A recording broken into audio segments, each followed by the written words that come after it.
Ce soir, comme d'habitude, je vais vous lire 2 histoires, dont la toute première, c'est celle d'un jeune homme qui pensait vraiment juste passer un Noël en famille, jusqu'à ce qu'il voit un cadeau qui n'est pas du tout habituel, et c'est bien sûr un cadeau qu'il n'aurait jamais dû ouvrir. Le deuxième témoignage, c'est celui d'une jeune femme, d'une jeune conductrice, qui est restée toute seule sur une route enneigée et qui a compris au fur et à mesure que beaucoup de rencontres ne se font pas juste par hasard. Donc installe-toi, mets ton petit casque. On va commencer doucement par la toute première histoire.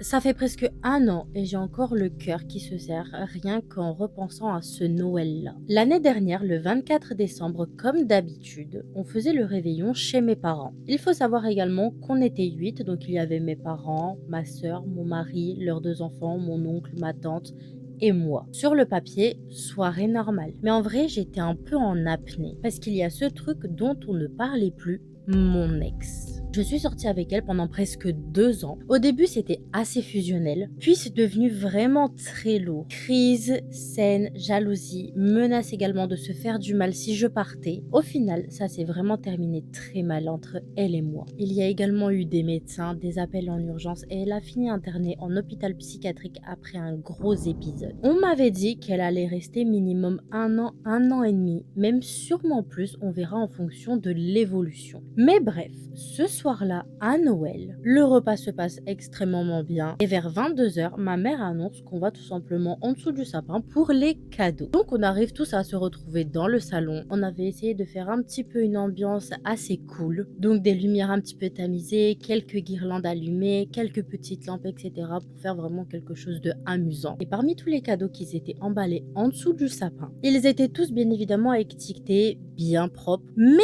il y en a un quand même qui se démarquait un petit peu des autres car ce n'était pas du tout le même. C'était un paquet plutôt moyen, papier rouge brillant, posé vraiment en évidence, juste en dessous, devant le pied du sapin. Il n'y avait aucune étiquette, pas de petit pour X de la part de Y, non, vraiment rien. Ma mère fronce quand même les sourcils en disant bah attendez, mais celui-là c'est à qui et il vient de la part de qui et pour qui. On commence à regarder chacun nos propres paquets, à comparer, mais tout est étiqueté de la même façon, sauf bizarrement celui-là. Et mon père répond, on va le donner à celui qui a eu l'année la plus pourrie. Et bizarrement, sans même m'en douter, il y a absolument tout le monde qui se retourne vers moi en rigolant un peu nerveusement. Je sais pas pourquoi, mais j'avais vraiment cette boule au ventre à l'idée d'ouvrir ce cadeau. On me tend le paquet, je m'assois en dessous du sapin et forcément tout le monde me regarde. Le papier est vraiment super bien fait, bien détaillé, pas déchiré, pas gondolé, vraiment il est nickel. Comme si on avait vraiment pris du temps à l'emballer correctement, etc.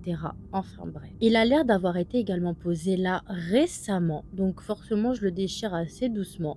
Et à l'intérieur, il y a juste une boîte toute blanche, toute simple. Je l'ouvre bien évidemment, mais dedans il n'y a pas d'objet. Juste une enveloppe qui est pliée en deux. Mais juste mon prénom qui est écrit au dos. Mais cette écriture, je l'ai reconnue en l'espace de même pas 1 seconde. Je sens tout de suite ma main se crisper. Ma mère, elle voit ma tête se décomposer et elle commence à dire « Mais attends, mais me dis pas que c'est... » Et bien évidemment que je lui réponds que oui. J'ouvre l'enveloppe, mais c'est pas parce que je le veux, mais plutôt parce que je suis même un petit peu intriguée et en mode « Mais comment est-ce que c'est possible ?» À l'intérieur, un seul papier, découpé quand même assez proprement et quelques lignes écrites au stylo noir. Pas de bonjour, pas de signature. Juste 6 phrases. Je serai toujours là. Tu seras toujours à moi. Personne ne t'enlèvera à moi. Ceux qui essayeront le regretteront. Mais sache que je te regarde toujours, même quand tu crois que pas du tout. Je lis à voix basse car j'ai pas envie que tout le monde entende ce qu'il y avait écrit dans la lettre. Mais bien évidemment, tout le monde a commencé à comprendre. Donc le silence total dans le salon. On n'entend plus la musique, plus les enfants, rien. Mon père prend le papier et le lit. Ma mère me regarde avec des yeux immenses et ma sœur clairement, elle serre les dents. Mon père finit par dire calmement, mais avec une colère froide. Mais tu m'avais dit qu'elle était internée, je ne comprends pas. Je réponds que oui, normalement, elle l'est. Minimum 1 an et demi.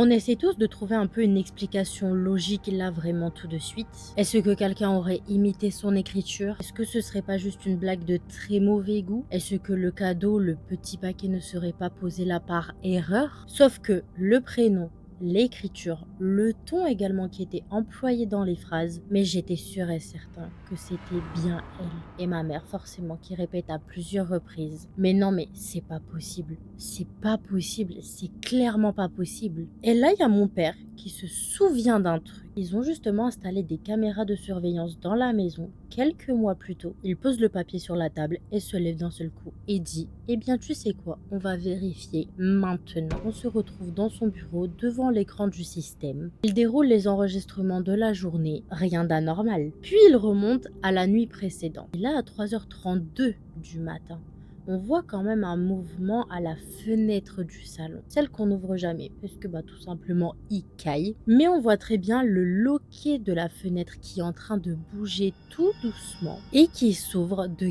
quelques centimètres. Une silhouette passe, assez fine, capuche remontée, manteau très sombre. Pas de visage visible, mais la façon de se déplacer, je la reconnais rien qu'au premier regard. Elle avance dans le salon sans hésiter, comme si elle connaissait l'espace par cœur. Elle s'arrête bizarrement devant le sapin. Elle pose exactement le petit paquet rouge. Elle reste immobile quelques secondes. Elle a la tête légèrement tournée vers le canapé et puis elle repart par la fenêtre. Tout ça en silence. En moins de 5 minutes. Ma mère forcément hyper choquée. Ma soeur elle murmure: putain mais ouais c'est elle en fait. Et mon père qui clairement recule de sa propre chaise tellement il est choqué.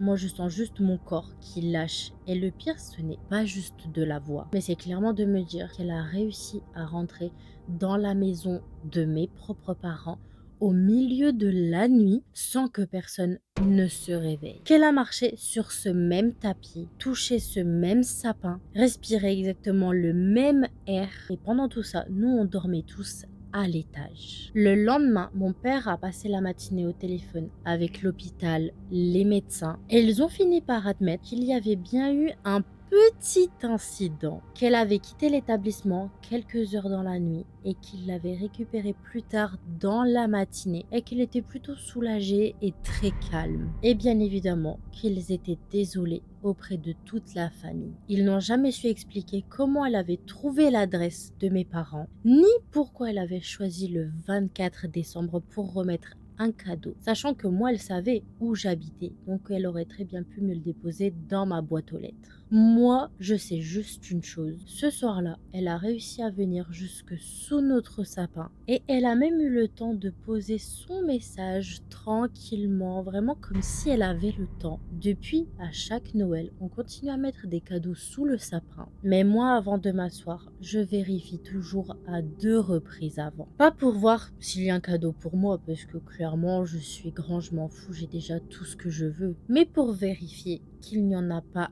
un qui n'a pas de nom. Bien voilà les amis, c'est la fin de cette toute première histoire. Ce qui me choque le plus, c'est vraiment l'idée qu'elle est rentrée par la fenêtre et juste vraiment à quelques mètres de là où en fait toute la famille était en train de dormir. Et maintenant, on va tout de suite passer à la deuxième histoire. Ça fait des semaines que j'essaye d'oublier cette soirée, mais à chaque fois que je prends la voiture de nuit, j'ai cette même sensation, ce blocage qui remonte en fait sans prévenir. C'était la veille de Noël, je finissais le boulot un petit peu plus tard que prévu et je devais rejoindre ma famille dans un petit village à 1h30 de route. Et franchement, la neige qui tombait n'arrangeait absolument rien. Toute la journée, il y a des gros flocons qui tombaient et les routes, elles étaient recouvertes en l'espace de même pas quelques minutes. Mais bon, je me suis dit, c'est pas grave. Je suis quand même montée dans la voiture. Il devait être un peu plus de 18h, je dirais. Il n'y a plus de lampadaire, pas d'autre voiture, juste moi. J'ai roulé quand même pendant presque plus de 40 minutes avant que la voiture commence à vibrer, mais d'une façon assez étrange. D'abord, ça a commencé par un tout petit tremblement, et puis d'un seul coup, un bruit sec, comme vraiment un claquement métallique. J'ai ralenti, paniqué, et la voiture s'est arrêtée toute seule.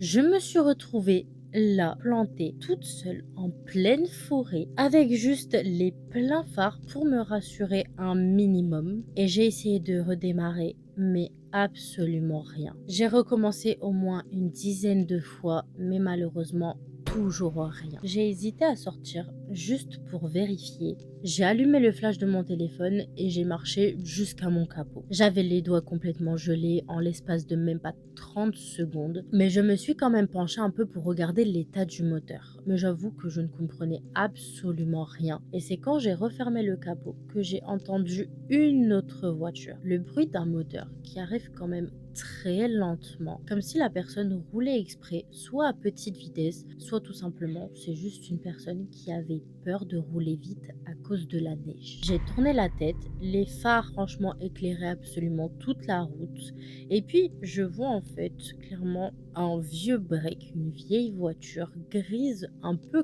cabossée, et il s'est arrêté juste à ma hauteur.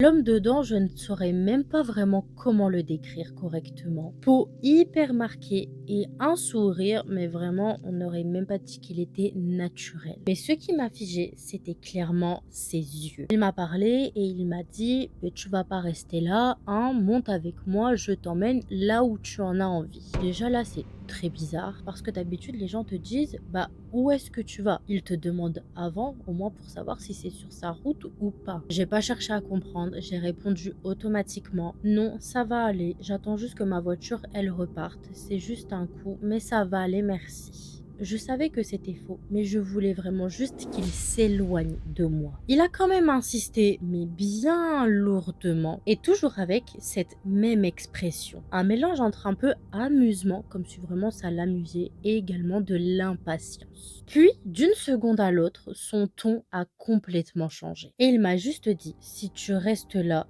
tu ne passeras pas la nuit, moi je te le dis. Là, bizarrement, quand il m'a dit cette phrase, mais avec le même ton qu'il a employé, j'ai senti un froid clairement monter dans ma colonne vertébrale.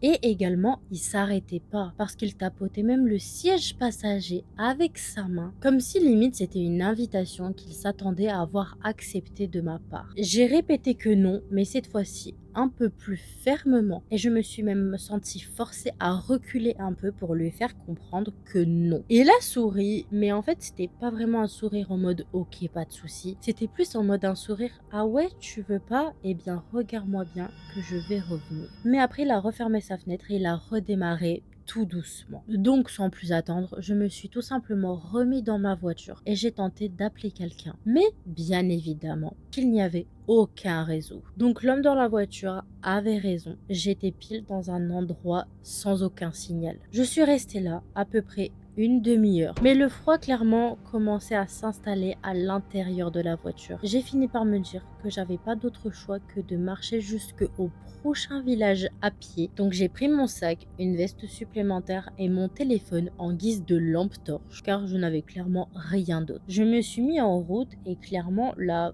forêt, si on peut appeler ça comme ça, autour de moi faisait quand même des bruits assez étranges. Mais bon, je me suis dit que tout simplement c'est la nature. Et au bout de quelques minutes, j'ai entendu autre chose.